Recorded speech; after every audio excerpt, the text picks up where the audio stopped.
இந்த உலகத்தில் எனக்கு வாழவே பிடிக்கல. இந்த உலகத்தில் சந்தோஷம் இல்லை, நிம்மதி இல்லை, அமைதி இல்லை. பலவிதமான கஷ்ட சூழ்நிலை தான் நான் வாழ்ந்து கொண்டிருக்கேன். நான் வாழ்ந்து என்ன லாபம்?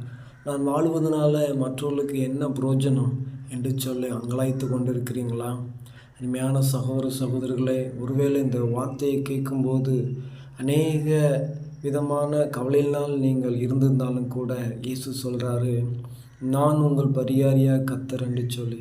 என்ன பரிகாரியாக கர்த்தர் அப்படின்னா என்ன என்று சொல்லி நீங்கள் ஒருவேளை சிந்தித்து கொண்டிருக்கலாம். ஆனால் பரிகாரம் என்று சொன்னாலே பாவத்தை தொலைக்கிறவர், பாவத்தை எடுத்து போடுகிறவர், பாவத்தை சுட்டெரித்து போடுகிறவர். அதனால்தான் ஒரு பரிகாரம் பண்ணுறவர். ஆமென். அந்த பரிகாரம் பண்ணுற கர்த்தரால் எனக்கு உதவி செய்ய முடியும், என்னுடைய வாழ்க்கையை நல்லாக்க முடியும் என்று சொல்லி அவரை மட்டுமே நீங்கள் என்ன செய்யுங்க, கூப்பிடுங்களேன். உங்கள் வாழ்க்கை இன்னைக்கு